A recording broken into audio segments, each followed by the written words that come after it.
Okay, so we are live.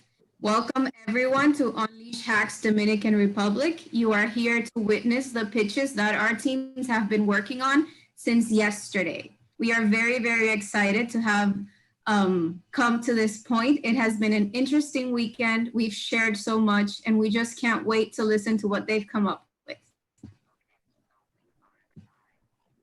So during the next couple of minutes, we're going to have the pitches. Then we're going to have next step discussions, and this is going to be internally only with the teams. And finally, we're going to have the announcement of the winners and the wrap up of the weekend. Before we begin, I am pleased to present our judges. We have Jake Keel, EcoRed President. EcoRed is a business association whose objective is to facilitate the incorporation of a cultural of social responsibility and sustainable development in the Dominican companies.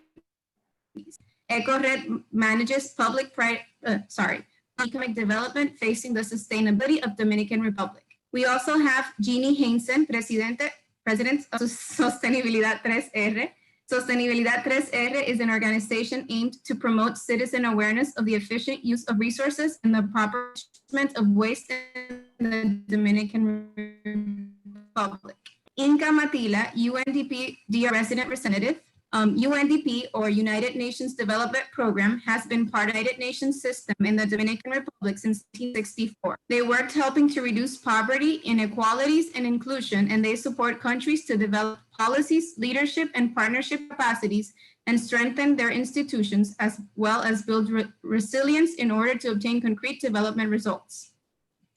Javier Fernandez, Nubi spokesman. Nubi is the first private sector alliance for waste management integrated system in circular economy in the Dominican Republic. Karina Ches, CEO of Calla Energy and Grupo Chess Space Chairman. Chess Space has become the heart of the entrepreneurial community in the Dominican Republic, offering everyone partnership building opportunities and flexible workspaces from multiple locations throughout the Dominican Republic. They build strategic local and international partnerships with organizations that allow them to further their mission of fostering environmental sustainability, gender equality, and disruptive technologies. Also, we have Johan Nunez, Assistant Curator of the Dominican Republic National History Museum. He is an environmental researcher working on several conservation projects at the Dominican National Museum of Natural History. He has studied the impact of plastic waste on the local fauna and raises sustainability awareness through his magazine Revista Tinglar.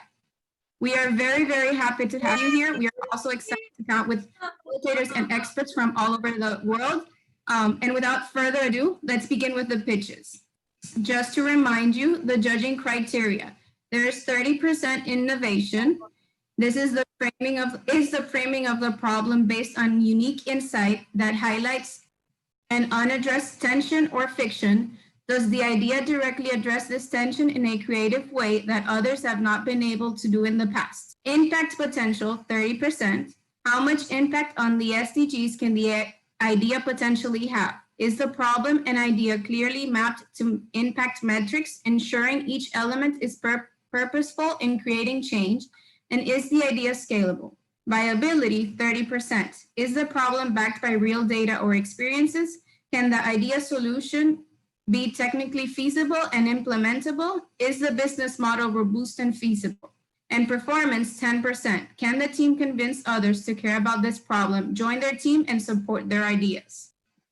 Just as a reminder, you have 3 minutes and you will be cut after the 3-minute buzzer sounds. The judges have 4 minutes to ask questions and provide feedback. So I've randomly selected the teams, the order the teams are going to speak.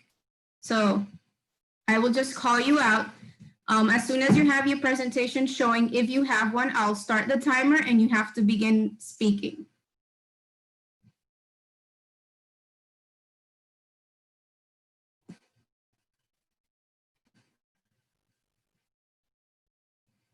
So the first team up is going to be team 3.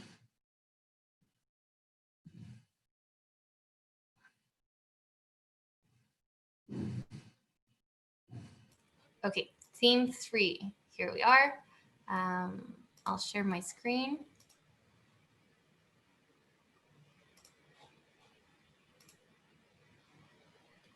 Let me know once you're seeing it. Yes. All good? Perfect. Go on. This is Pamela. She's 28 years old and she lives in Santo Domingo. She's interested in leading a more environmentally friendly life. But most of her waste ends up in landfills because she doesn't know what steps to take in order to have an impact. And she's not alone. 85% of young adults in the Dominican Republic are either interested or very interested in taking eco-friendly decisions.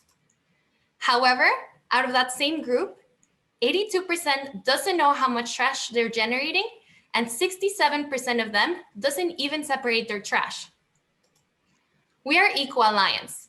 We want to provide a friendly and convenient way for young adults to get knowledge and information about responsible consumption and disposal, because every green decision counts. Today, we sent out a survey and we received 112 responses in 4 hours, showing the interest in this type of eco initiatives. The average ranking to download an app for eco advice was of 4.4 stars. People want to know where they can take their recyclables, where to find eco stores, and receive information about eco products. That's why we decided to create an app that tells you where the recycling stations are near you and what eco products you have and you can buy on your hometown. Our apps work with a reward system that gives you points for recycling. So the more waste you recycle, the more points you get so that you can change them with our eco-friendly stores. We also will offer a chat community where eco-friendly users can leave reviews on products and services and the experiences they've already had.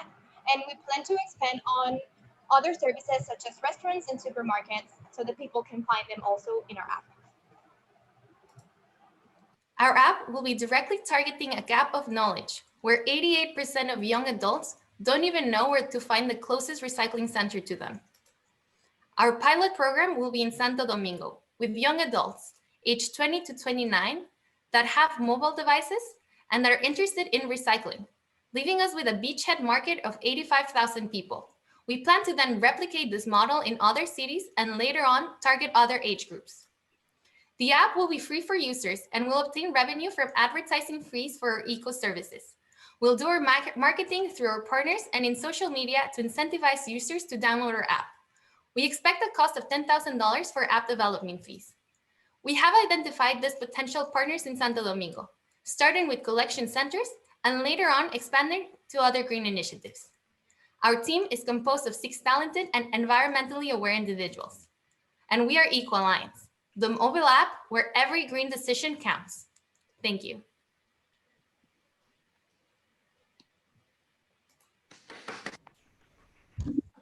Yay. Great job. Great job. So now you have 4 minutes for questions. And I know that the judges are going to raise their hands. So I'll be aware if anyone wants to ask anything.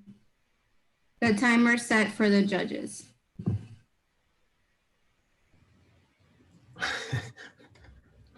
Jake, go ahead. I don't know where the raise your hand function is, but great presentation. I just had a couple thoughts / questions. One, when you're looking at some sort of reward system for people that participate, whether it's points or some kind of feature that they get, whether it's a uniform or something that goes along with the app. I think the idea of gamifying behavior is really interesting. It's something we've seen kinds of different games, but I think the one that jumps to mind for me is Swift. I'm not sure if you heard of this, but it's a bicycling app and basically allows people, it creates this community of people to be able to bicycle at home and compete against each other.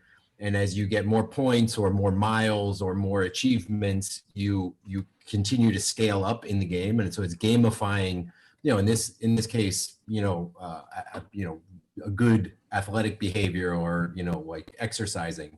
So if you've thought about something where what the rewards would be for people inside the app, similar to Waze where if you give recommendations in Waze, then it gives you some kind of point system.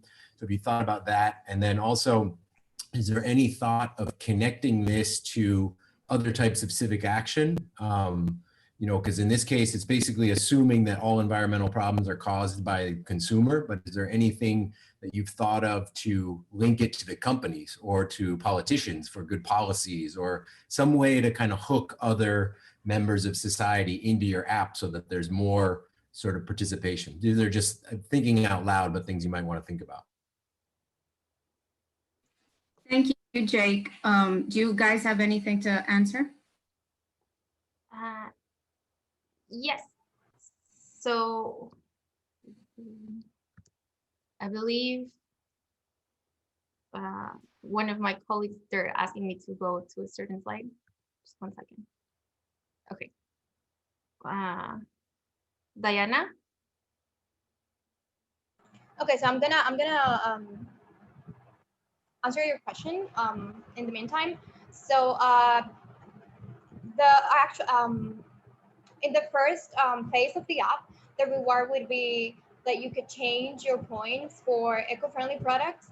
So what we plan to do is not precisely have an impact on, let's say, logistics within companies and how they produce, but rather give them a motivation and a platform where they can showcase their products to people who are interested in buying this kind of eco-friendly products, as well as helping recycling stations be more noticeable, because we did find this insight that people just don't know how to dispose their waste. But in the future, we do plan to have this kind of chart, or let's say timeline, where you can see, as a user, you will be able to see your progress. You can see here that we try to do that already by telling you how much you've recycled and the environmental impact you've had, or how much environmental impact you've reduced. So we could use that to kind of rank users to create this healthy competition, and who is the one who reduced the most within the app, and create that community, like you said, that will support each other and will help each other and motivate each other to be more eco-friendly. Does that respond your answer? Thank you. And Yeah, Javier, another judge, has a question. Yeah, as you know, for there to be sustainability in any business, it has to be environmentally, socially, and obviously economically sustainable. Have you considered what the revenue streams would be for this type of application? Would it be paid by users or by the stores, or how would it work? So we did think about making it free for users, just that we get more downloads, especially since we're talking about 20 to 29 years old. It might be unlikely to pay for an app that gives you eco advice. But what we're thinking about is sort of Google ads, where you get certain ads at the top and it says ad, but you can pay, or eco-friendly companies, or I mean, we would only support companies that are actually selling eco products. They would be able to pay to get that that ad space at the top. Yeah, to add on that, our global vision is not just to have this little amount of, let's say, this a very close range of products, but to actually expand into services and startups that are trying to sell their products, and to kind of charge them a fee for the products they sell through our app, as well as the ranking revenue that my partner just mentioned. Thank you so much. Time is up. So much for answering the questions. And we go into team 10. Thank you.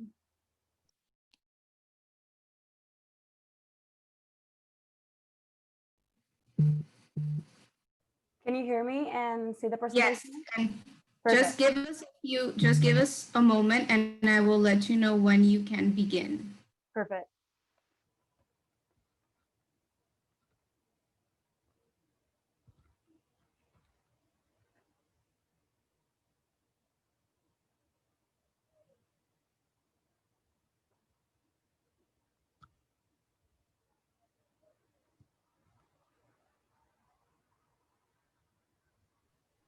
Okay, so I believe we are ready for you.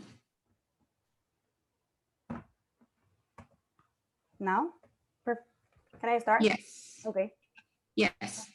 So we are the group number 10, integrated by Matthew, Celia, and me, Sayuris, and we are going to introduce you to Paco Pera. First, before jumping to our solution, we need to understand the problem we identify, which is related with the foam packaging, and how on top of the foam packaging we already have in the cities, in the country, in the rivers, in the beaches, everywhere. On top of that, the government as a state institution that should aim for alternatives that are greener are buying and supporting that type of packaging to deliver the amount of food portions that is given to help during this COVID lockdown. This is an information that we took from Tinglar Media about a research that they did, in which they identified that 15 millions of portions were delivered only in the last 5 months. We're talking about a big fish here. So we identified that we can work with a customer, which is the Directorate of Public Purchasing. And we identified that our buyer persona is gonna be main Carlos Pimentel, which is the General Director, because he needs a cheap and hygienic method to distribute rations of freshly cooked food to vulnerable populations that complies with environmental agreement.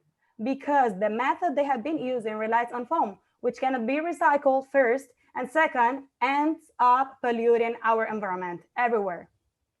So we identified that we have already existing alternatives in the country. We have Green Depot, which is part of the participants of this amazing hack. We have Eco-Events, we have Biophase, we have Ecolux, we have BioNature. We have many companies trying to aim for that type of green alternatives, but what are we supposed to do now? So we think that every time it's better to do it together. And this is why we proposed as a solution, Paco Pera, which is a cooperative of green packaging companies in the Dominican Republic to provide a real alternative to foam for food ration distribution. Why? Because being separated, they are not aiming for that big scale purchase that the government needs to be able to deliver. And what are they are gonna gain for this? They're gonna increase their sales. They are gonna standardize their process to be able to sell more. And the government is gonna be a change maker, is gonna step forward in the region, and is gonna do something to be with the real change the new government is talking about. Also, they're gonna reduce the cost on the waste management, and they're gonna be really being congruent with their signed international agreements and with the national strategy for development related to the SDGs. And thank you, so join us. Awesome. I think Javier already raised his hand. Does that mean you have a question now? Or is that? Sorry, it was raised from the other presentation. Okay. It wasn't taken off. Okay. Jake does have a question though. How many companies are doing this kind of packaging currently, and what's the scalability of this cooperative? Like, is there any idea of how big this could get? Because right now the government seems to be one option, but there also seems like there are quite a few companies that also sort of struggle with the same problem of how do you serve food in remote locations using, you know, more sustainable packaging that's competitive. And the only way for it to be competitive if there's more scale, right? Yeah, that's an amazing question. We identify in the research that we did just today, 11 companies that are working with this type of green alternatives. And we did one survey, which was with Green Depot, which already let us know that he's been delivering already a month 250,000 of plates for food use. So we estimate that according to that, as an average, if they're together, even though we don't know in details the other capacity of the other companies, we can just create a standardized process to be able to sell up, to scale up, and to improve the quality of the product too. Also, I would add to that answer that it's something that is needed regionally. So if you are talking about a scaling up, if it works in the Dominican Republic, this can be extended to the Caribbean because it's a similar problem in many other islands. So that could also be scalable in that way. Awesome, Celia. Thank you. Ginny has a question as well. Yes. very good. I really appreciate any suggestion that can be brought up to compensate for the use of foam, which is really littering our beaches. And I would suggest maybe including some lobbying for incentives and maybe compensating, because right now there's not a just competition between foam and eco packaging, because foam receives their raw material with incentive. You know, virgin material is very cheap. So maybe there has to be some kind of lobbying with customs so that, that these eco packaging can have some kind of incentives to compensate for the unjust competition that foam generates in the market. Amazing feedback and input, Jenny. Thank you. Thank you, Jenny. Inka has a question. Thank you. Congratulations, team. Nice speech. My question actually, or comment and question goes pretty much in line what Jeannie just said. From one side, have you thought how to sensibilize the people to use less foam? Because it's many times it's a question of not knowing of the alternatives on one hand.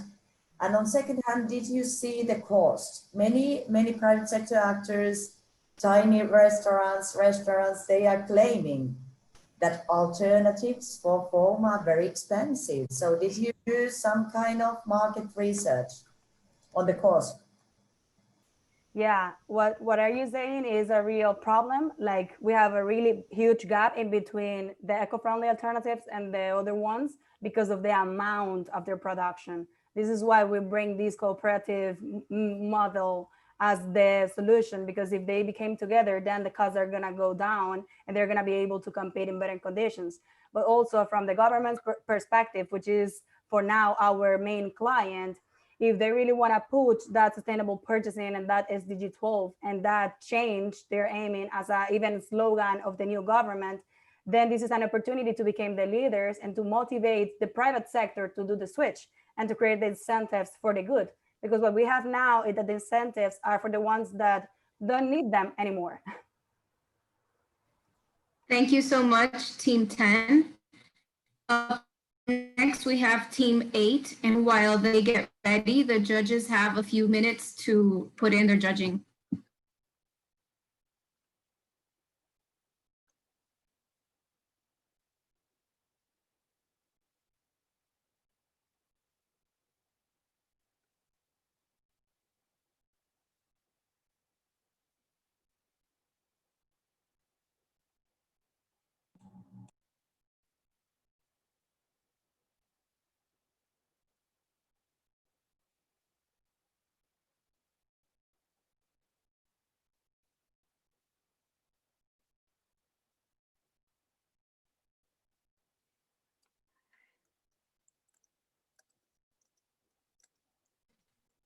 Team 8.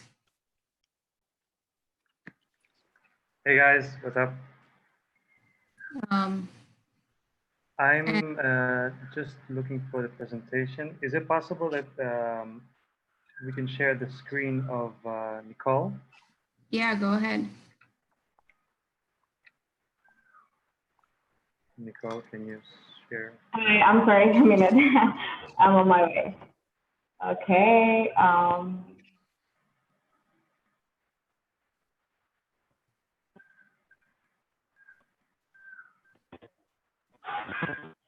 Hi. Oh, wait. Okay. And your timer is set. Okay. So, hey guys, my name is Jochen, and together with Deborah, Eileen, Nicole, and Porfirio, we discovered the app Easy Cycle. Easy Cycle will be effortless recycling system for everyone, which will be accessible and easy for people in the national districts. So, did you know that 125,000 middle-class households this is based on 4 people per household, are producing 550,000 kilograms of waste daily. This is based on numbers from the Vicepresidencia in 2017. And it says that every person produces 1.1 kilograms of waste every day in the Dominican Republic. So the problem still exists because the current administration is not providing them an easy access to the corresponding waste management for which the Dominican people deserve. So we came up with an idea. Next slide, please. So what is Easy Cycle? Imagine that you're at your home and you're waiting for the garbage truck to arrive. Doesn't show up. You have your recyclables, so you take them in your car. You have to drive all the way to the recycling center that might be 2 kilometers away. So we've discovered an app. We're thinking of an app, which is Easy Cycle. Easy Cycle would not only be a tracking application, but would also be an application that you can have as a wallet. So imagine that every person that gets their recyclables picked up in their house receives credits for it. And they download our application. I'm sorry, I'm really nervous. And with those credits, they can achieve other, next, yes. With those credits, they can achieve other, my goodness. Let me start over. You got this, come on. Okay, I'm here if you want help. Well, with this subscription, with the app subscription, they are gonna pay for the main service that is gonna be pickup, and we are gonna manage this as the Uber app manages their clients, right? So we have an app, and we are gonna get a percentage for the pickup. And if you wanted a more complicated thing, when we can offer you a package, right? And the package can be for you as an individual person, paying monthly, annually, or paying with your neighbors if you live in a complex. So after we pick up your waste, then it goes to our recycling center, right? And what our recycling center does is it classifies and makes sure the waste is ready to be redirected to local industries that already work with recycling material. You can go, Hoshin, you got this. Can you show me maybe the Miro mood board so I can go in there? Of course, it's easier, yeah.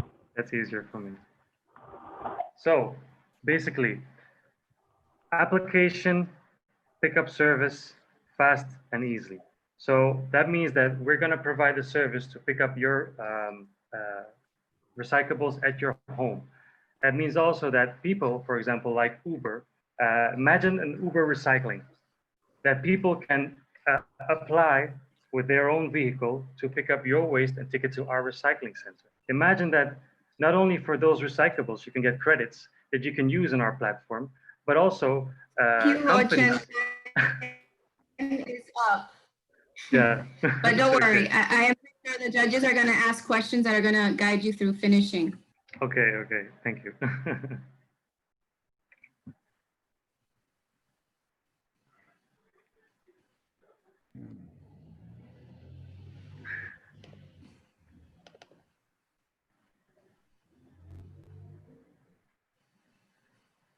So, do any of you have any questions? I don't see any hands raising. I can't see. Okay. I can't raise my hand. I think Karina raised her hand, and then Ginny. Go ahead, Karina. So great presentation. The images are really cool. So basically, this is an app where you have a team where you can coordinate picking up your recyclables and taking them to your closest recycling center. Yes. Is that the route? So what we basically want is we want to decentralize big recycling plants. We want to split up in smaller recycling plants throughout the national district so that people have closer access to their recycling centers. And with this application, you can either choose to geolocate your recycling center and go to your recycling center, or you can request a pickup. that can be done by us, or they can be done by an independent recycler that says, okay, I have a vehicle, I have no job, but I want to pick up your service. I want to pick up your recyclables. So he can get paid for this service, and he will take then the recyclables to our center, where the customer will receive credits for the amount of waste that he or she recycles. With those credits, we can allow them to, for example, to buy other stuff from companies or universities, because this was the actual goal of the application, is that people in the end, maybe, or youngsters, could maybe pay for their college tuition by recollecting trash. That we can work together with educational facilities to say, okay, we need a college tuition. What does it cost?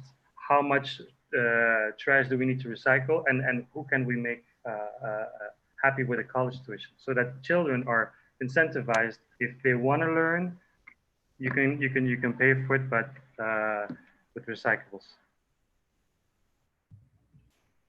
Thank you, Hodge. And Jenny has a question or a comment. Yes. Sure. Hi, Johan. Nice pitch. Hi, Jenny. Have you thought of cost? What would this service cost? Well, we thought about a general subscription to download the app. So that will be a fixed price, and then we would separate it into packages. So you can say, okay, I buy 50 pickups, I buy 100 pickups, I buy, and this obviously would go in grades together with free courses online. Maybe we can have a link with Coursera to offer a course in sustainability that you can buy with the cycle credits. Okay, you know, it would be good for you to incorporate alliances with recycling industries. So go beyond recycling centers, and thereby recycling industries could eventually pay for this service. It could be an income for the service. Mm-hmm. You see? Yeah. Because if you take it to recycling centers, these centers already have their own cost and benefits for their own, you know, but if you take them directly to the industries, they could eventually be your partner and pay you for that as well. Well, what we wanted to do is we wanted to own the recycling centers, and that we are the recycling centers, so that recycling centers become more of a community space where people can go and share ideas, talk, maybe buy sustainable products with the credits, with trash that they go and take to the centers. Sort of a plastic bank, but not only for plastics, but also with aluminum and other recyclable materials. Very nice. What, you're from Holland? I'm from Belgium. Belgium. Okay, very nice. Very nice idea. Thank you. Thank you, Jenny. We also have Inka with her hand raised, and we have 1.5 minutes left. Okay. Just to complement again Ginny's question, congratulations of the presentation. I would like you to profound a bit more about the empowering the local communities. That's a very powerful idea. So basically, what is basically the power of the communities here? So the power of the community would be that we would empower them to create their own recycling business. We would empower them to get their own pickup service going. We would empower them to maybe even buy ways to create something else and offer their products in our store, where maybe they wouldn't have a platform. They wouldn't have a place to offer their products. But we in our recycling center, we would offer those products that people can buy from smaller entrepreneurs, for example. Thank you. Thank you, Johan. Now we have team 5, and while they set up, the judges have a few minutes to judge.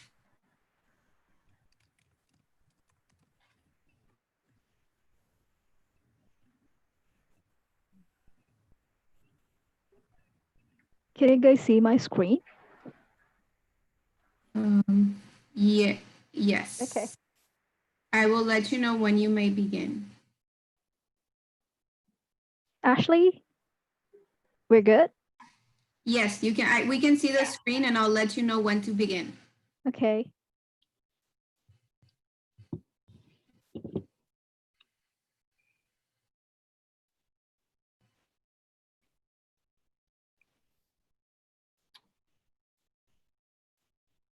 Okay, I think we are ready for you. Timer is set. Hi, y'all. We're a cheese consultancy, and we want to tackle single-use plastics inside major Dominican Republic grocery stores.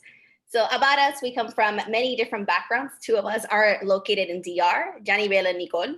Putri comes from Indonesia, and last, I'm connecting from the US. Although we come from different backgrounds, we all see how imperative it is to address issues with single-use plastics. We know that plastics and other wastes are impacting the quality of life to those in DR. Currently, plastics account for 580 million pounds a year of waste in this country. While guided by the SDG goals, we decided to address the role of private businesses. We noticed that major grocery stores in DR have a need to implement plastic-less grocery packages specific to the grocery experience to comply with the new possible regulations, but still want to maximize the margin during the transformation to sustainability. As a result, we decided to propose the solution as a transition plan. Our main focus was ensuring, go back to the previous slide. Our main focus was ensuring our user feels in control of the transition process and that every change can be analyzed for its cost effectiveness. Our action plan is a step-by-step approach to change the environment of the stores progressively towards a plastic-free business. Our user will see value in the form of reduced risk of implementation, control of profit, improved brand imaging, and community engagement. Therefore, our approach is going to be broken down into 4 steps that could be carried out in the time span of about a year to 16 months. We are also taking into account the resources already available to our user because these are big grocery national businesses. Now, the research is going to, we recognize that we must know the customer's needs, and surveys can help the user gauge the specific timeline of implementation in certain locations. For partnerships, we want to empower local sustainable packaging producers through the economic of scale. For our education focus, by focusing on educating the staff about the new sustainable packaging, it will result in the employee buy-in and exchange of information with the customer. And now our last step, our business operative changes is, we're going to go ahead into the next slide because we understand that there is an investment from our user, but our step-by-step approach ensures that through this transition period, our grocery store will have revenue and still tackle the sustainability changes that it must adopt. Now, as you can see, we've located certain forms of revenue. We can go ahead and add, can you go back to the previous slide? Sorry. So some of our direct revenue resources can be changes from sales in the deli and meat packaging, as well as sales from plastic bottles and cans. Now, we have examples and a step-by-step guide available if you're interested. And for our possible users, please remember, control the change and you control the profit. And Team Cheese can support big grocers, be the innovators in these times. We thank you very much for your time.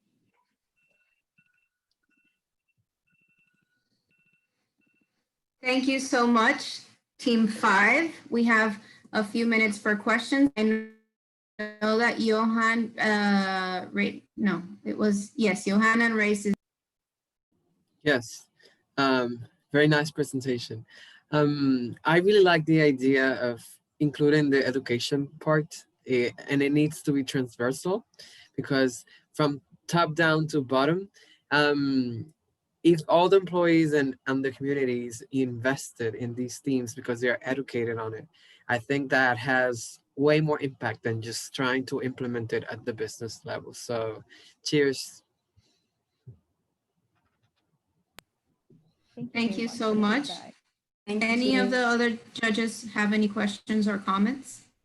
Yeah, I'm not totally clear on the business model. So how do you guys interact between both the providers of these single-use plastics and the supermarket? Like, where are you negotiating between these two entities, or where do you guys fit in? Okay, so I'm going to try to answer. So our problem is that we have to replace the single-use plastic with a more sustainable packaging. And we realize that in the Dominican Republic, there's a lot of options of the sustainable packaging practices, and that it is locally sourced. So we want to partner with them. So we can ask for them to partner with us, that we will buy from them in an economic of scale price, and then in returns we can expose their products with with the connection from our local chain. So to get more context, we will trying to uh, target a big chain in Dominican Republic that is National, La Sirena, and I forgot the last one because I'm not from Dominican Republic. But with this case, I hope that the exposure of the product from the local producers can be like nationwide, and that's the transaction in values between the both parties. I hope that's answering your question. Thank you. Any other judge want to ask a question or have a comment? Ginny is raising her hand. Go ahead. I still, I'm a little confused, and in order to appreciate your presentation, if I understand correctly, you will be buying those eco-friendly packaging to sponsor them and promote them beyond, and with education increase their sales. Is that it? Is that Yep. correct? Yeah, to put it in short. But if I can cut in, we are putting the onus on the big business, right? We want to make sure that we follow the SDG goals and values, and we incorporate private business into the future of sustainability. By presenting this program as a consultancy to the big grocer, we want to make sure that we produce a path of partnership between the big grocer and the local business that can supplement that need that the grocery stores might produce. We hope that they can work together in this sense. We want to incentivize both sides in order to produce a healthy relationship between. So your profit would be like a middleman between buying the packaging and reselling it. Is that right? Yes. Have you thought of packageless, no packaging at all? And working with the business operation in promoting package free? Of course, but we want to make sure that we introduce a multi-step process. Putri, if you can move to the next slide. So we want to make sure that we produce a step-by-step guide. There is some hesitancy in big business right now to take that leap because they don't want to just go from 0 to 60. So by producing a supplier of a compostable and or renewable source, we're producing a sort of safe start into the ultimate move to packageless grocery experiences. I also want to add that sometimes the package list is like reducing the shelf life. So it's not necessarily better to be package list than providing with another alternatives of packaging, as far as our research said. Javier has a question, and you have 1 minute left. I agree that definitely certain packaging does extend product life. The idea would be to find a more sustainable alternative. But there is definitely, as Jeannie says, some things that are just overdone, right? Some fruits come with their own packaging, the skins, right? And shouldn't be wrapped unnecessarily. Thank you. Thank you all. Up next, we have Team 7. You can start getting ready, and I will let you know when to begin.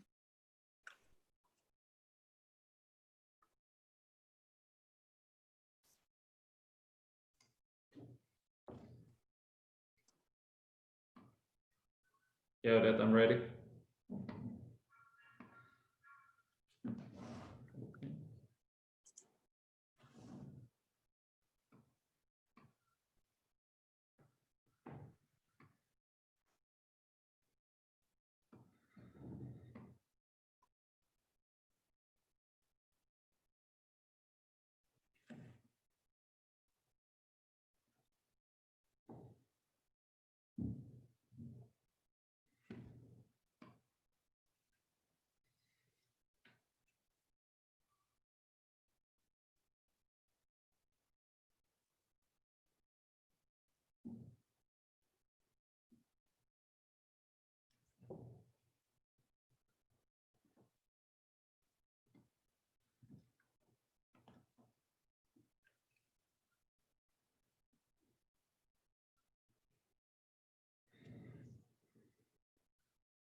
We're ready when you are. Yes, I will let you know. I have a timer for the judges to finish judging.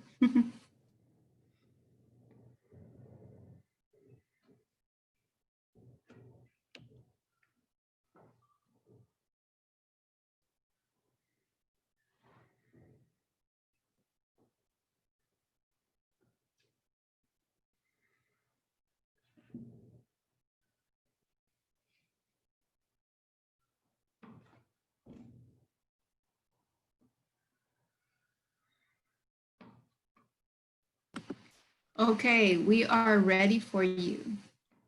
Timer is set. Hi guys, my name is Ted Gustafsson, and our team is consisting of Mabel, Nicole, and Odette, and me, and we're Organic Chain. And we tend to tackle an issue that is principally being overlooked by most in the business and is underestimated in the new waste law in the DR. So at the moment, the reality is that thousands of informal workers are making their living by going through the waste as it arrives in the landfill. They collect plastic, metal, glass, cardboard, textiles, and other materials that is later sold and introduced back into the value chain. And this is where the majority of the Dominican recycling takes place at the moment. More than 50% of the waste that arrives in the landfills today is organic.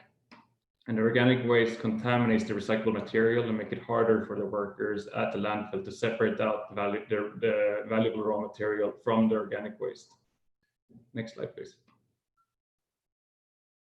So it's not only the issue of the mixing and the contamination of the raw materials, it's also the major contributor. Organic waste is a major contributor of methane through anaerobic digestion. It also creates heat and is a major contributor to the fire hazard at the landfills. Also, frequent fires has been recorded throughout almost every landfill in the country, and it's polluting the air. Methane, that is also one of the most potent greenhouse gases, is 20% more potent as a greenhouse gas than CO2. It's also the main contributor to overcapacity in the landfills. And organic waste also contains a lot of moisture and liquid, and through leaching it contaminates the local rivers and land with harmful bacteria and material. All of the above reasons create public health issues for the local community surrounding the landfills, but also surrounding and the region surrounding the landfills. So we broke this down because it's a very big problem. So we decided to focus on 7 municipalities in the Grand Santo Domingo region, and together they're responsible for 3 million people and businesses. So they need a way to separate out the organic waste from other municipal solid waste at the source by ascribing value to it through regulation and create a functioning value chain. Because without regulations that incentivize waste separation of organics, the waste will continue to hold no value and create an environmental and public health issues at the landfills, while also contaminating other raw materials that could have been recycled. So our solution is to create a private company that's acting as an intermediary between the public sector and the private sector in creating initiatives to create an organic waste value chain, and incentives, and also we intend to make it easy for the sorting stakeholders, such as restaurants, etc., by providing the infrastructure at the place of generation, such as kitchen, through the transport chain, but also through the production chain. One other idea we have is to utilizing big data and measuring the weight at each restaurant or place of generation to make sure that the collection is streamlined and effective through an optimized scheduling and routing. And feedback can also be sent back to the restaurant in order for them to monitor their own food waste and being able to limit that at source. Next slide, please. Initial stakeholders are the major contributors to food waste: restaurants, hotels, supermarkets, local markets. the bins that are placed at restaurants and hotels can act as a focal point where households can deposit their organic waste as well. So you can have them as local centers. We also spoke, so far we've spoken with one of the largest supermarket owners here, as well as restaurant owners. And the key insight is that they're interested if it comes without investment, not a lot of extra cost, and some sort of incentive. Creating initiatives. Sorry, time is up, but we have a few minutes for questions. So any of the judges want to ask any questions or have any comments? Inka. Thank you. Congratulations. Very important thing. Basically, my question is just probably answered over here. Is basically what you are planning to do all the collected organic waste and how this is economically viable for the enterprise or private sector solution you are proposing. It's twofold, right? You need both some sort of incentive through the value chain, either being paid for collecting the waste as well, so you get paid for the raw material, but also in the other end, it will be through vermicide composting and biogas, depending on the municipality's local needs. For example, the outer regions of Santo Domingo might be more interested in generating fertilizer for the local farmers. But we also thought of biogas for more energy intensive places like Santo Domingo Center. Thank you. Ginny, you have a question?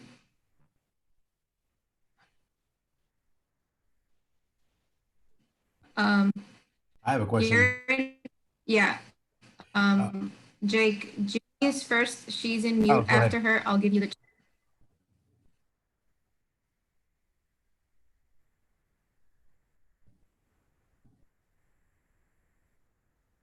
Ginny? Ginny, you're still, we can see you talking, but you're still in mute. Okay.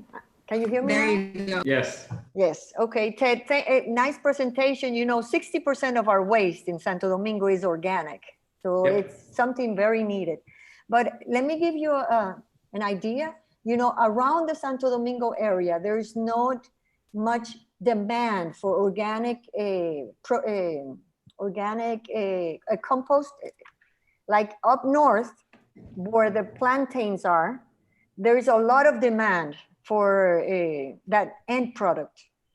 So maybe there is more feasible economic wise, that which you will be your end product will have a demand, a guaranteed demand. Our majority, as the vast majority of all the fertilizers is imported to the country. So there's not a lot of production here locally at all. No, but the demand is not in Santo Domingo, but in the north west, where we have one of the biggest in the world plantations, banana plantations, which are organic, and cacao as well. That's amazing. But very good. I mean, I hope I wish you success. Thank you. Thank you, Ginny. We have Jake, and then we have Karina. Yeah, along the similar lines, I think you address a very important problem because you're very strategically going after a huge volume of what is the waste problem in Dominican Republic. And most people are focusing very limited on, very specifically on plastics, which is, 10% of the waste stream, whereas, as Ginny said, the organics are 60 or so. But the question is, what do you do with it and how do you pay for what it costs you to get it to that site?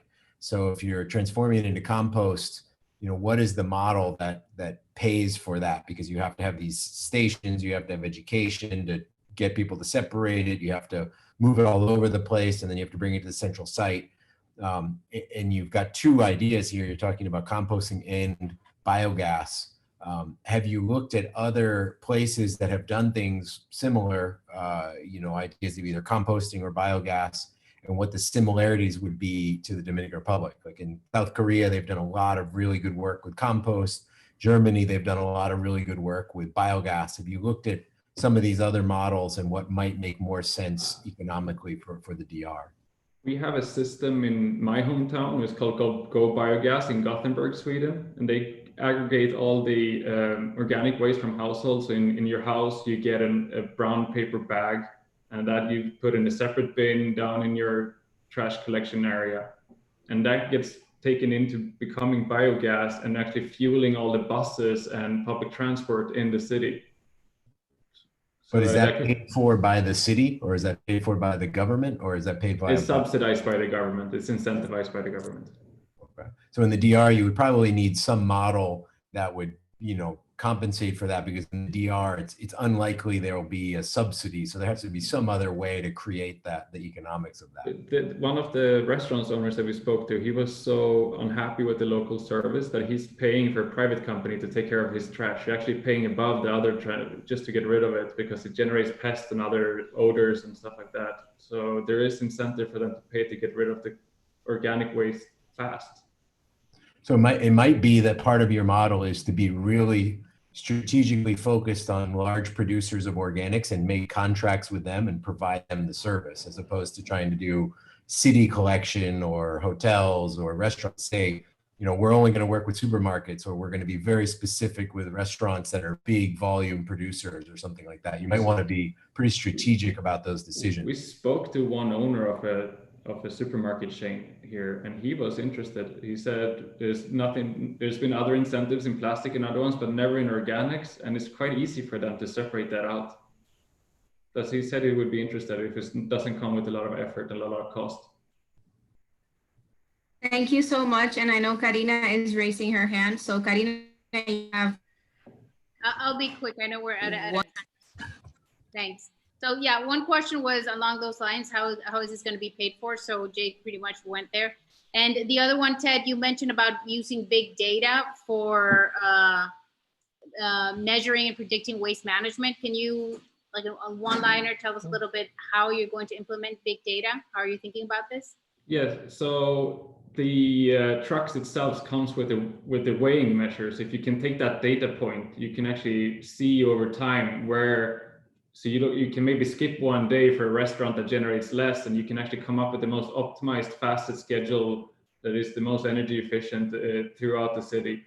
So and you can also provide that data back to the restaurant, see how many tons, and get their changing in, or the supermarket, and say how much have my waste gone down, and give them actual metrics back so they can improve on from their end also. Great, thanks. Thank you, Team 7. Up next, we have Team 1. Again, while you get ready, just have a few minutes to put in their judging.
Team 1, we are ready for you. Timer is set. Okay, thank you, Vivian. Good night, everybody. We are the eco-creation team made out of Laura Putondo, Laura Rosario, Dalia Susana, Irene Planchuelo, and Hamza Billy. We wanted to tackle the problem of the high amount of inorganic waste in Santo Domingo streets, and specifically the foam contaminant. So we wanted to reduce the foam consumption, particularly in low-income communities in Santo Domingo. Why low-income communities? Mostly because these communities normally don't have options to don't consume foam, because foam is one of the cheapest options in the market when they go to the business in their community to eat something. Normally that food is given in these foam containers. So we want to provide them with we want to provide them with an alternative for them to be able to reduce their foam waste. So we want to give them access to affordable, practical, educational, and sustainable solutions so they can reduce their foam consumption, because this foam accumulates in the streets of Santo Domingo. And this is still an issue because normally all of the actors in this problematic lack accountability on resolving the issues. Normally people say that the government should pick up the trash, and the government said that the people should be more educated and don't throw trash in the streets. So that's why we wanted to tackle the low-income consumers so we can change their habits. Irene? Yes, and after the team ideation process and based on our experience with local experts and low-income communities, we have developed eco-creation workshops, which could give employment for adults in low-income communities, as well as educational programs for children by linking these communities with pre-existing plant-based companies in the Dominican Republic. So these entrepreneurs will lead the workshops, qualifying the adults of these communities to become their workers and reaching consumers in communities. You can see what we aim to. And I would like to say that these workshops are framed in a circular economy model, so that containers are made with natural local products, are produced locally, and are consumed locally. We will start showing this model with our business partners, which are the foamless containers producers, who hire low-income citizens that make and sell the containers to local businesses in their communities. This allows other citizens to collect the containers, process them as compost, and even sell it to other business partners that work with natural fertilizers and that could finance the first companies we talked about. You can see some images of the containers produced by the existing companies, and also pictures of other workshops about sustainability that have been already implemented. Finally, we would like to point that the SDGs, that eco-creation workshops target and are shown here. By encouraging women's economic autonomy, offering opportunities for low-income communities, reducing foam consumption, and developing sustainable solutions, and linking entrepreneurs with low-income communities. Thank you very much for your attention. Thank you so much, Team 1. Any of the judges have questions or comments? Okay, 2 hands raised, and we have Johanan first and then Javier. I really like your idea, precisely because the low-income communities are the ones that have no choice. Because high-income communities and people that have had access to education already know they should be disposing properly of waste products, because they have the opportunity to learn about it. But people that have low income are at the very low end of the stick, to call it like that. So you can create jobs, further educate the population that needs it most. So great presentation. Thank you. Thank you. Thank you, Javier. Sure, it's a great business model. I just had a few questions about financing. For example, you would educate and train certain community members to produce these disposable, more eco-friendly packaging products. Have you considered how they would finance the equipment needed? Because it seems like you can produce it with a workshop, not necessarily a big manufacturing facility. Yes. The idea that we have is that in this workshop, because it's a community, so we want to empower them. We are not able to maybe give them a lot of machinery. So these containers that we try to develop are containers that the business like the food businesses, small food businesses in the community can use. So it's produced locally and used locally. And that raw material and capabilities, we want to provide them through our business partners, which are those container producers already. And after they do that and they sell it to these businesses, when the business or the consumer have to dispose it again because it is made from biodegradable materials, these can be linked to another part of our business partners, which made compostables. So this will produce money, right? And that money will be re-injected in the business model to our business partners that are helping in the workshops with the machinery and with the raw material. So the money, the cycle of money, it never breaks and goes all around all the actors in that chain. To add to that, this is a grassroots movement. There are a lot of companies that want to start producing material, containers, plates, cups, things like that in the Dominican Republic, but don't have the manpower to do it, even though they might have the press or have the idea. So in this way, not only do we help those startups, we help the communities. We give the communities job security. We train them for the future, and we also create a program. I'm not sure if you guys saw in the slides that we talked about children programs. One of the things that we considered in this was, while we're training the adults to create sort of like a daycare during the training programs, so that the adults don't feel that they have to leave their children at home and not be able to train themselves for their job. So at the same time, we're also we're educating the children on how to be a part of a sustainable community while their parents are getting jobs for the future. So it's circular to stay within the community and help the majority of Dominicans who don't have access to make sustainable solutions an option on their daily lives. Thank you, girls. We have Karina and Inca raising their hand, and they each have 1 minute. Okay. Gracias, Laura, Irene, Dalia.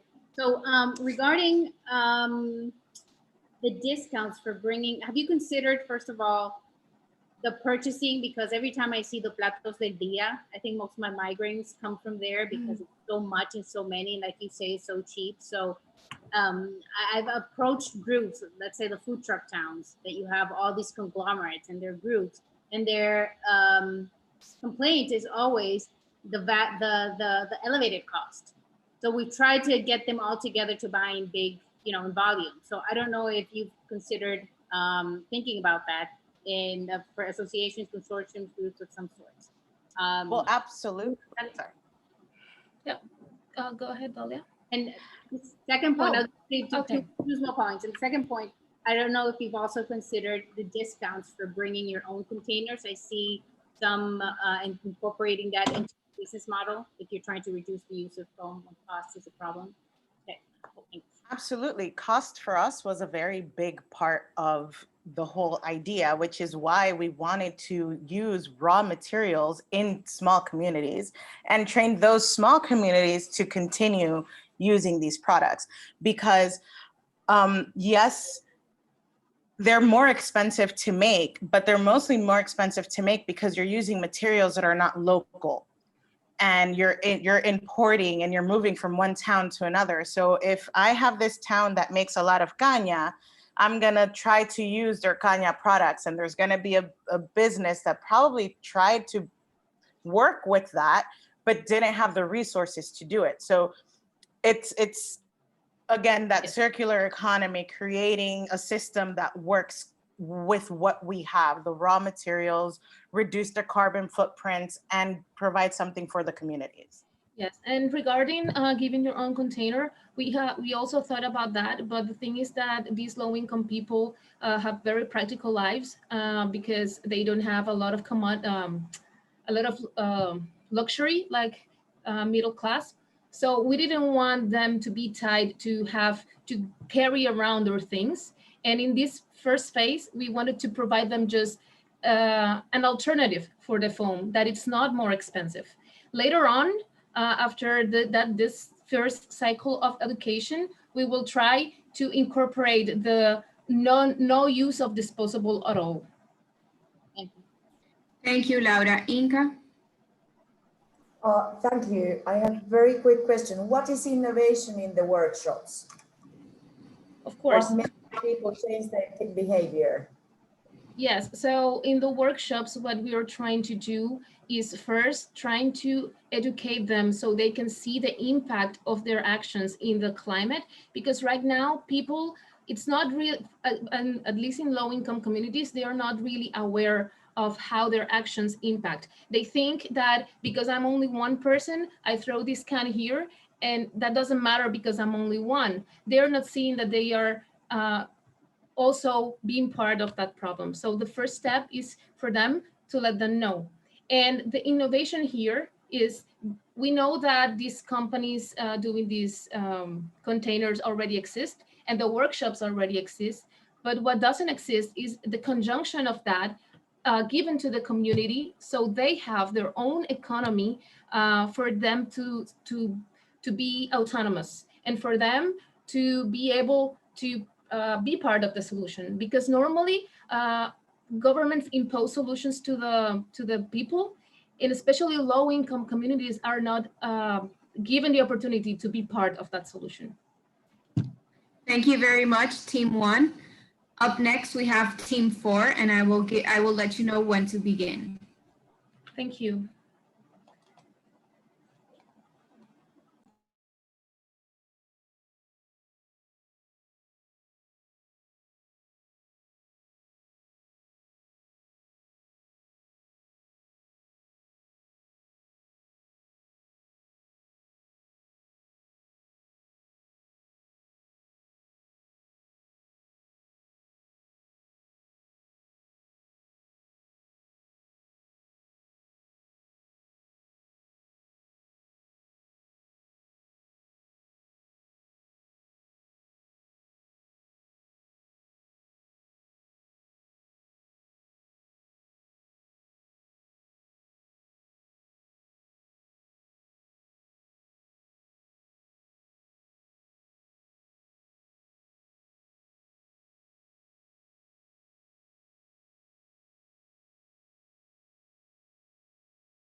Hello, everyone. Can you hear me all right? Yes. Okay, thank you. And the timer is set for you. Okay, can you see my screen as well? Yes. Awesome. Ready when you are.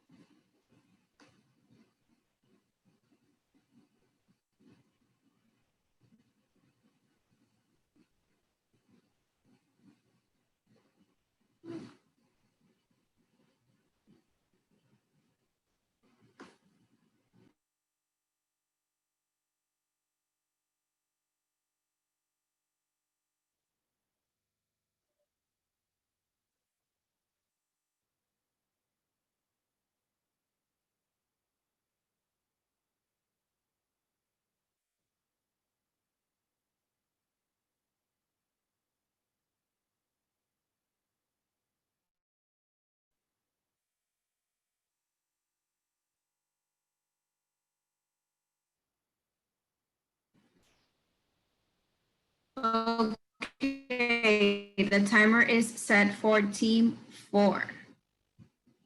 Good evening, everyone. Very excited to be here today presenting to you Núcleo, a circularity lab.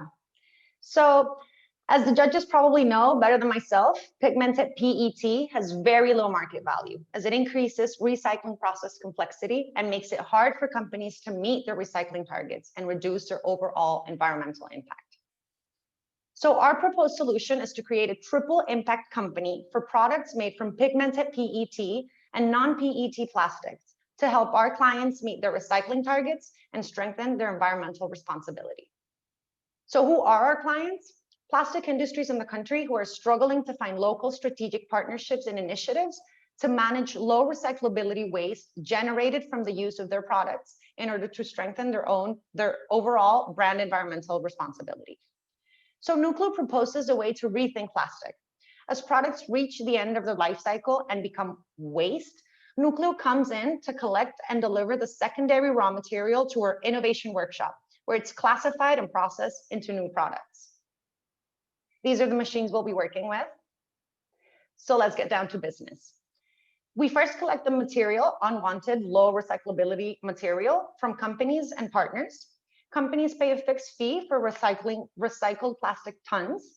And we then give periodic reports with recycling indicators that help companies measure their progress towards those targets as the collected material is weighed before processing.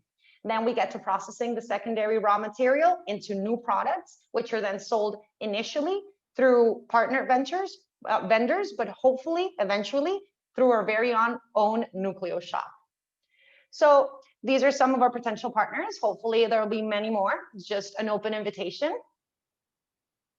And of course, our product is stemmed in sustainability. So the triple impact concern for our company is on the economic side to create new job opportunities, improve corporate indicators, solidify circular economy models, and the environmental side, reduce the carbon footprint of our companies, increased use of secondary raw material that are designed for reuse, and addressing the extended responsibility of the producer of these companies that are already starting to address that and put it in the agenda. On the social side, we aim to provide equitable, livable, and improved recreational spaces, overall better health as materials don't end up in landfills, and accessibility to eco-friendly products. Also, we hope that as our initiative matures, it will be used as an innovation, creative, an open environment that invites for education, creativity, and innovation for company employees, overall consumers, all of us basically, and hopefully students too that find in our hub a space to work and innovate with these products and create their own new products with as creative as it gets. This is our team. We are two engineers, a civil engineer, an engineer in sustainable development, and I work with companies strengthening their sustainability strategies. We produce 24,000 tons of waste, only 8% gets recycled, so let's change those numbers. Join Nucleo. Thank you so much. And right away we have Jake and Javier with a question. I'm tempted to let Javier go first because he knows more about plastics. But just two things. One, that sounds great. I love the specificity of it. It sounds like it's such a specific problem. Is there other plastics that could be incorporated into this? Because besides PET plastics, colored PET plastics, it seems like there's a lot of other plastic material that just doesn't have a recycle value. And then the other question is, how are you sort of increasing the value of these products? Is it just because you're separating them and trying to find specific uses for them? Or is there a way to approach the actual companies that are producing them and change the formula of whatever the chemistry or the coloration pigments they're using so that it can be more easily recycled or more easily transformed into something more beneficial? Thank you. Yeah, so the beauty of the machines is that we can recycle many other types of plastic. You do have to sort them based on thickness and other specific properties, but you can include other types of plastics. As for your other question,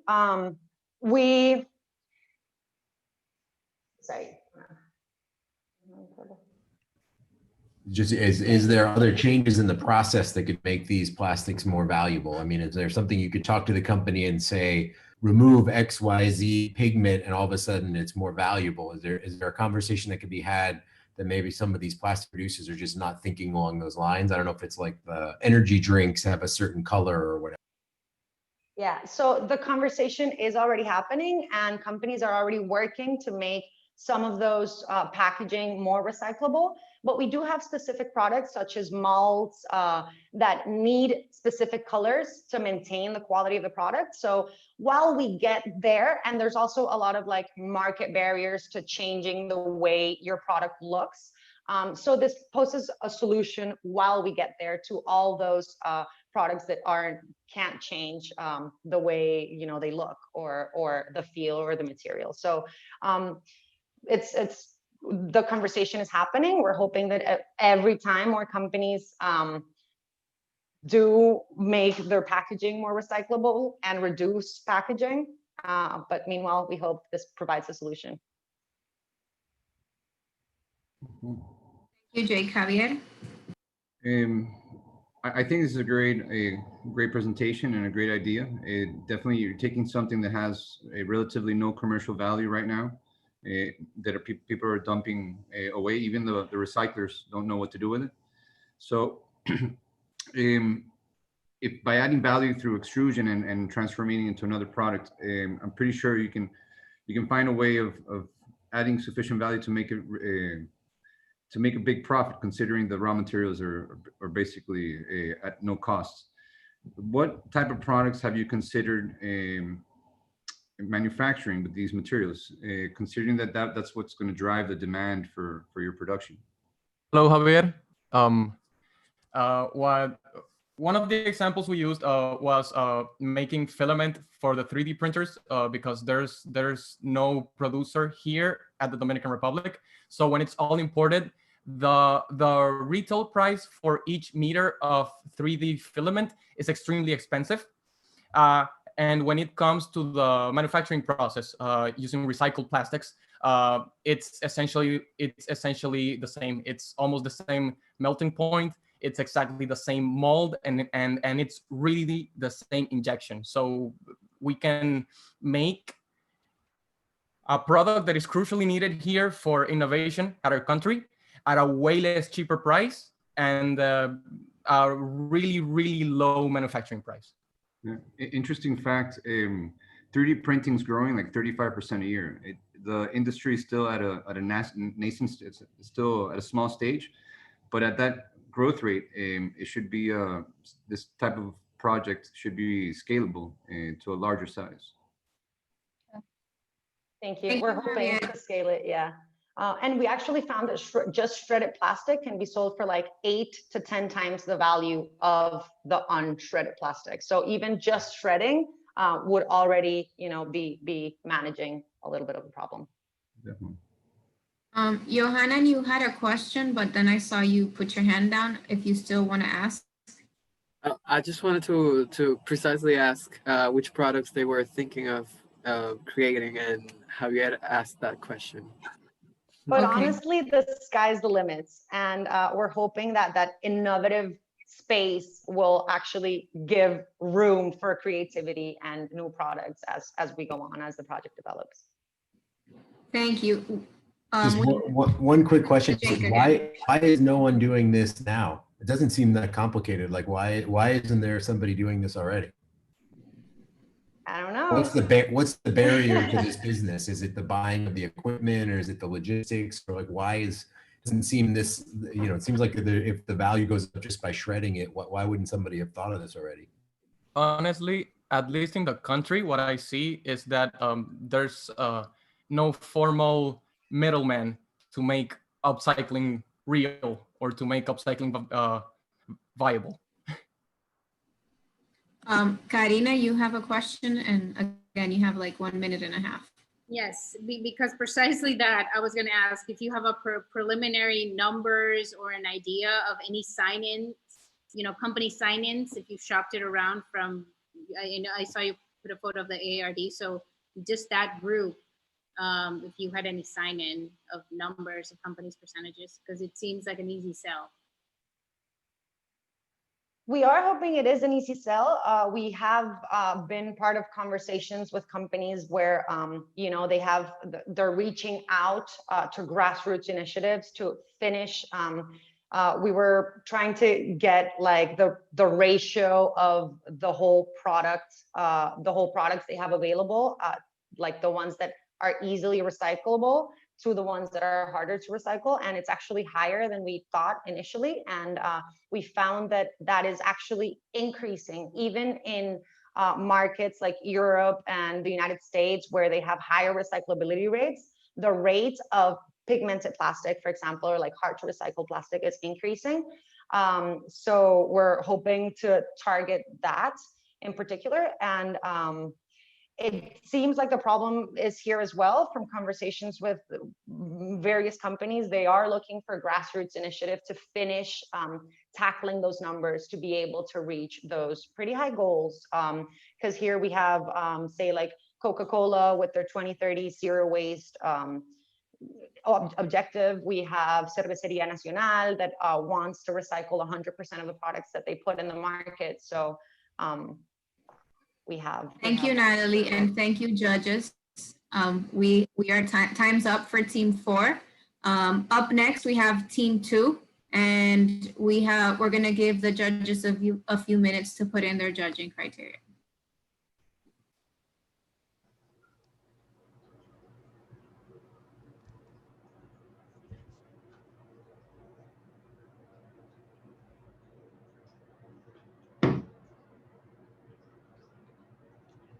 Natalie, can you stop sharing, please? Thank you.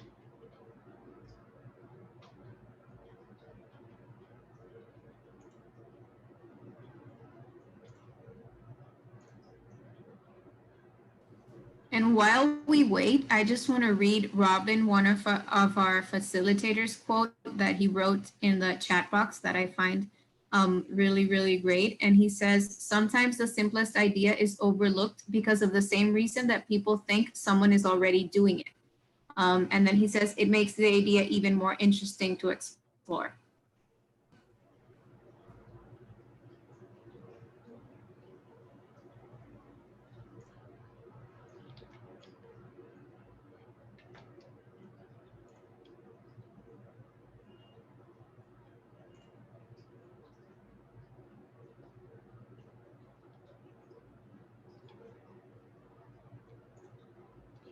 Just 1 second.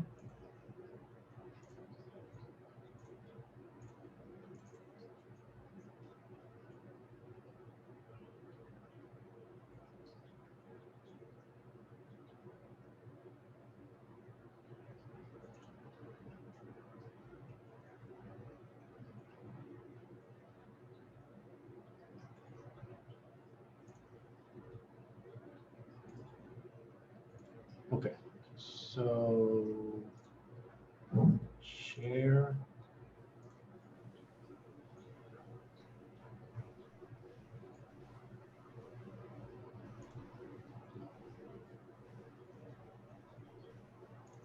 No, share this.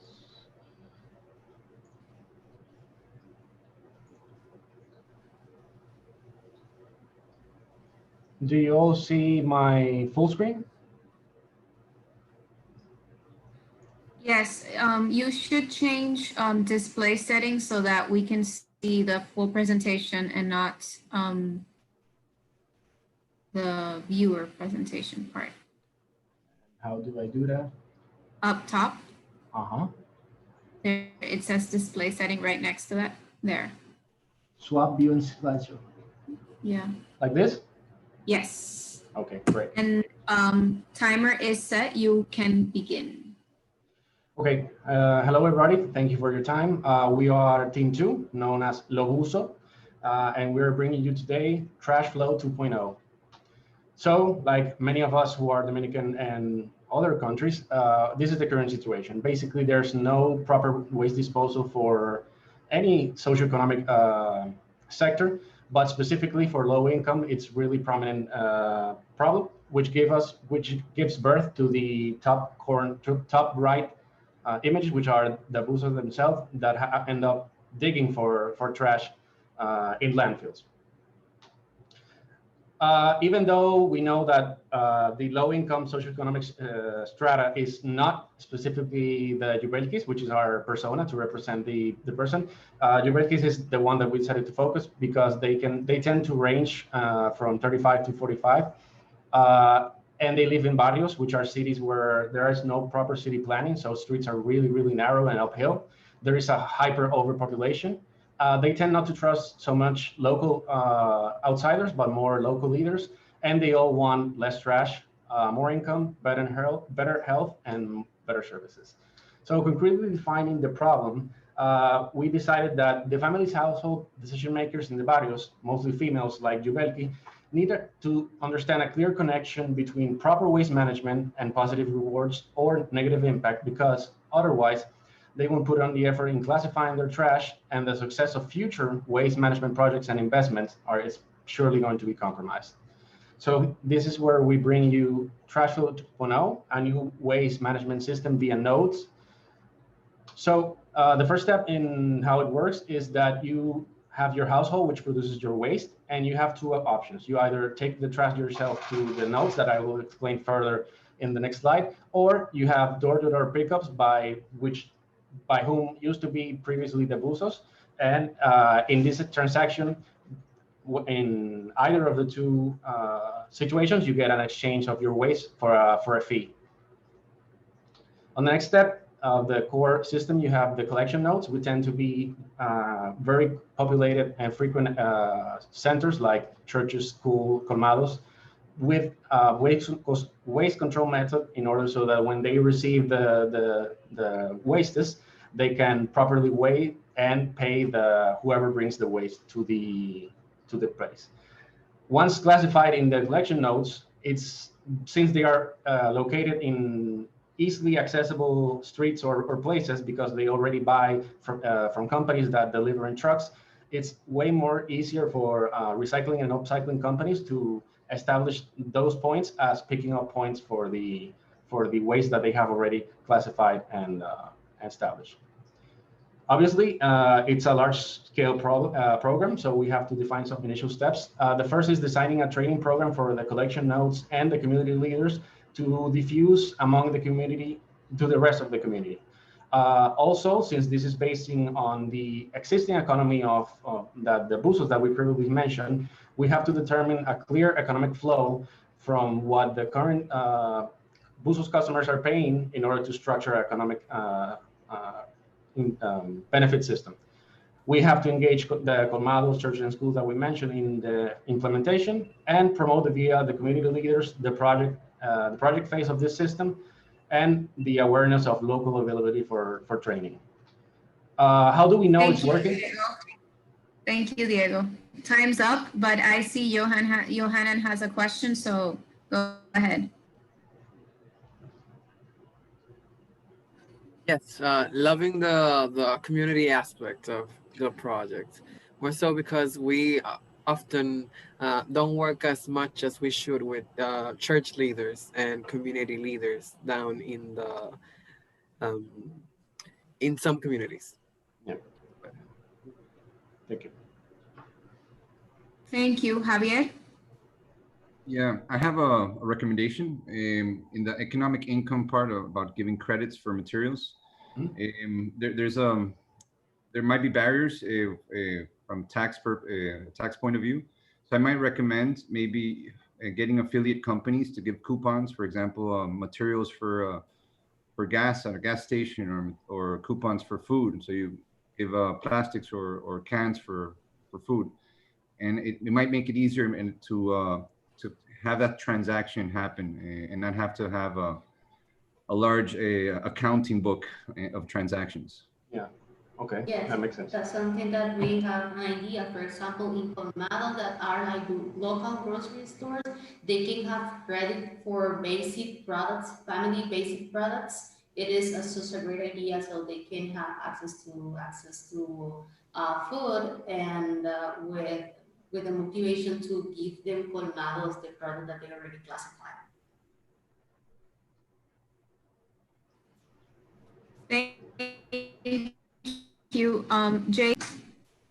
Yeah, I love the idea. I like the whole concept. It seems very similar to something that was done in Curitiba in Brazil, where in the favelas, it's very difficult to get trash trucks into these, very small street neighborhoods. And so they were paying collectors to bring the material down, or the families to bring the materials down to a more centralized location. But the question for me is, that was done by a municipality. So that was how it was paid for, by the city government. How does your company get paid? Like, where do you guys come in? Or are you sort of facilitators that then, the government pays you instead of paying the collection company? Like, where does your business model come from? And then how does it scale up? Sure thing. So first of all, one clarification, maybe I spoke too quickly. This is not a company proposal. It's a change of system and flow of how the process actually works. It could be very well implemented by private sector or public sector. In regards to your specific question, we determined that even though we currently have an already existing economy that you could say there's an established rate for the recycling, let's say a recycled pound of plastics, that tends to be very general, but there's already a rate in the market. So what we're trying to do is to channelize and properly structure the flow of everything in order so that we get the waste classified from the households, because the whole purpose of this project and changing mindset is to be able to lay the ground for further projects, recycling projects, to be easier to implement. One of the hurdles that all of the recycling projects face, even in the conception stage, is that it's really hard for them to do the financial viability or even the whole viability, due to the fact that waste tend to come really mixed up from the origin. So if you solve that issue, you already are laying the ground to make it easier for other projects to flourish. So while I do agree that we could structure it a little bit more in terms of the business model, to call it like this, it would either be to whoever is interested, be public or private. Thank you, Diego. Ginny, you are raising your hand. Go ahead. Yes. Hello, Diego. The economic challenges of this kind of program is huge. But using Javier's suggestion of making, like, promoting a trueque, like an exchange. I bring with churches, personally, we've worked with churches before. You bring this and the church can have some coupons or facility. And what my suggestion would be, which is something that we have been exploring for a long time, the government pays off a lot of social benefits to poor communities for doing nothing. Just here, have money, And if this kind of program could be lobbied into these social programs sponsored by the government, and say, listen, environmental programs is a huge challenge for the country. Maybe we can generate an alliance that communities and families receive this solidaridad, is that they call it here, but you have to do something in exchange. And that would be, you get your card and you get your money, but you collaborate back to the country by bringing your recyclables or something like that. And I'm sure this is something good. I understand it's a good momentum now to create this kind of alliance with these social programs of the government. Thank you, Jeannie. For sure, we did touch on a lot of the points that you mentioned. Thank you so much, Team 2. And last but not least, we have Team 9. Oh, sorry, Karina just raised her hand, and I'll give you 30 seconds. Go ahead. I just wanted to mention that in the chat, somebody said something interesting, and I think it's done in another country where you get metro tickets, like that sort of incentive, but it's additional, and everybody needs transportation. So one of the participants actually put it up there. Yeah, that's interesting, because one of the things we determined is that one of the problems with, let's say, broad range projects is that it's really hard to evaluate the feasibility because they're so broad by definition. But one of the things why we determine it, I didn't have time to explain it, but it's right here in this slide, is that if you start implementing this project and people, obviously it's a curve. You're not gonna have no recycling or no classification to 100%. But during this curve, you tend to have the possibility to measure, whether it be pounds of whatever recycled or classified or whatever it is, you get data, you get metrics. Based on these metrics, we can do something similar to what other group mentioned, that is gamification of this. One of the characteristics of low-income communities is that they tend to be, they know each other. Like I know my neighbor from 3 blocks away. So it's way easier to build a sense of community and belonging. And if you have that, you can therefore build on that and create games like, not to put a bad example, like the reverse of a Hunger Games, joyful games in which the variables from all. Thank you.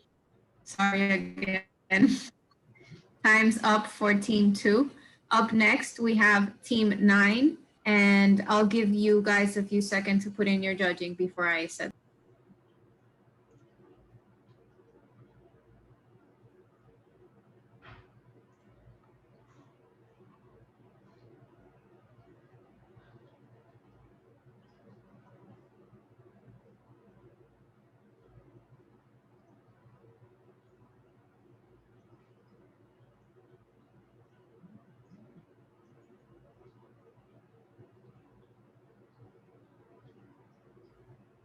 Hello, everyone. Good night.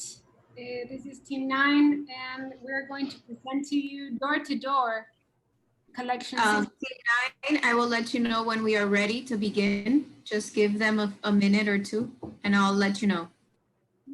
Very well.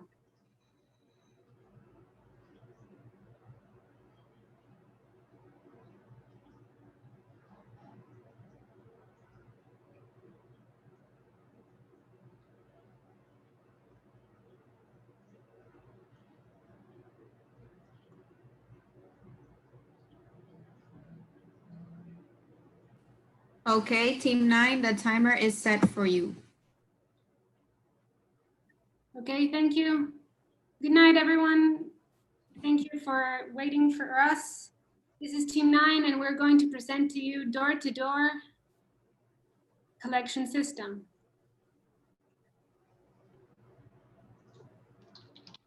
Julacy is a resident of Villaflor, a vulnerable community in Salcedo, located far from the main roads.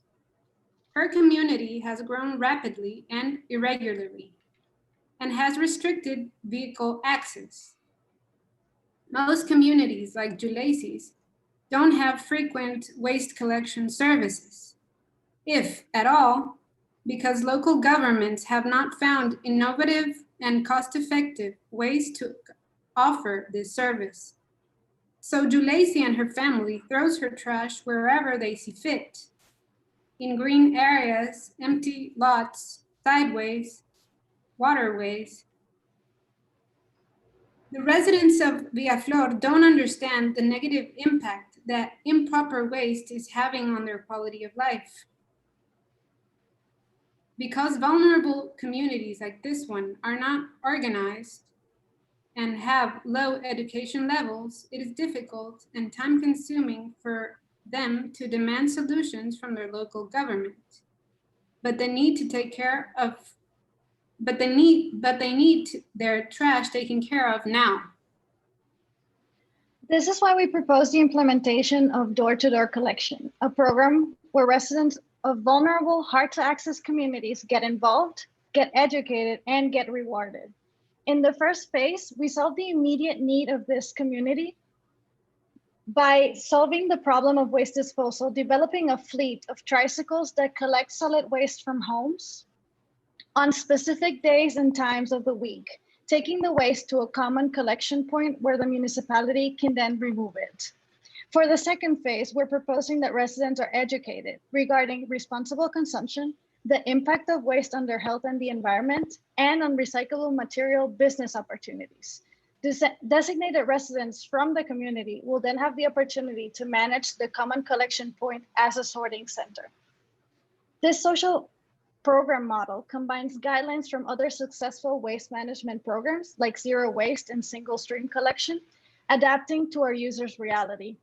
It not only addresses the residents' needs, but it also has the potential to impact the community socially, economically, and of course, the environment, improving their overall quality of life. Our program can be adopted, both by public and private sectors or entities. And it is, by both public and private alliances. Join us in empowering communities to take control of their waste and live a more sustainable life. Thank you.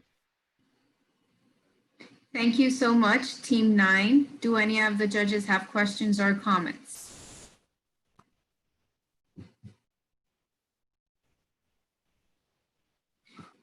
Okay, first we have Karina and then we have Jeannie. Hey guys, I love the bicicleteros. You mentioned education as one of the pillars. Have you given any thought on whose hands is that education? Yeah, get involved, get educated. So educating the residents regarding all of this business opportunities and consumption and everything. Have you thought about who fits into that model? Who will take over that education component, which seems pivotal? Yeah, so the way we get involved in this is sort of as a consulting team since we don't have defined which entity, private or public, is going to take care of this program. We're sort of proposing that we will be the consulting team that would guide this education. So it can either be that we request and prepare the facilitators, or that an entity like the Ministry of Education gets involved and bring in their own specialists, and we do a cooperation and an education based on cooperation. Okay. Thank you. Jenny? We've thought... Hello, Marion. Hola. Who pays for the collectors? Their tricycle, there's a health insurance. How is that structured? Thanks for the question. It is structured as a cooperative. Both the collectors and the collection node, to call it some way, is based on a cooperative. So they are part of the main chain, based on the income that makes the nodes selling the waste to the private company that are going to upcycle or recycle the materials. They are paid based on the weight of the actual waste. But you know, there are costs. So I was going to add to that what we're considering on the first phase is that the entities involved in implementing the program in whichever community is chosen first will have to take into consideration that these individuals' salary for the first months for the implementation of phase 1. And then once we transfer over to phase 2, where the community starts generating income, then that income is going to be split between the community managers of the sorting center and these collectors. You know, let me tell you, maybe you know about the 5 foundations by the Rio Sama, Escoba, Funza Sursa, Fucosigua 27. They do this kind of work, and they are sustainably because they are paid by the municipality. It is not enough, and it will not be enough to live from what they sell. If you want to establish a cooperative and that they are that they give this service in a good way, you understand? So I think you have to maybe consider making an alliance with the municipality, so that the municipality, if you are a sale, for example, approach the mayor and say that this program is basically sponsored by them, because it will be cost, the cost will not be enough from the recyclables, Definitely. And what we're thinking, obviously it would be ideal to have the municipality come in and be a part of this. But the fact that this is not going to be a full-time job for collectors in our tricycle program means that this can be considered an additional income for them. So that's something else that we're considering, but definitely having subsidy would be ideal. By the way, no, just another quick, many municipalities, they pay many people who are doing part-time. So that maybe there is an arrangement there that these part-time employees can have this kind of duties, Excellent. Yeah, we'll consider that. Thank you, Ginny. Thank you, Marion. And before we finish with Team 9, Jake has 1 minute. Just saying, similar to what Ginny was saying, is I think you're calling it a subsidy, but I mean, really what you're receiving payment for a service. So you're, instead of a waste collection service that's just taking the waste from a neighborhood to the dump, you're saying there's a different process involved in the middle that we're going to help facilitate, and we should be paid for service. So it seems like you should, market it similar to the other group with the nodes, that it's not just a charity. This is really like a service you're offering, and you called it a consultancy, but I think it's a similar idea. Noted. Thank you. Thank you so much, Team 9 and all the judges. I really don't want to be you right now. I honestly can't think of which one I like best. So good luck with that. I think you need more luck than all the teams that we're presenting now. If you're watching the live, please don't go anywhere. We're going to give the judges a few minutes to go over their judging criterias and then just decide who is the winner of tonight's event. And we will be back on the live in a few moments. So thank you so much for being with us, and good luck to the judges with their job. Thank you.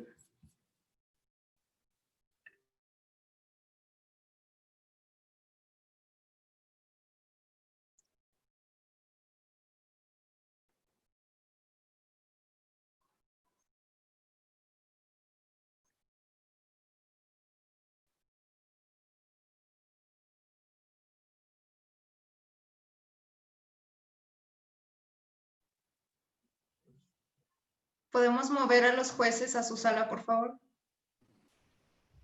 Yes.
No puedo ahora.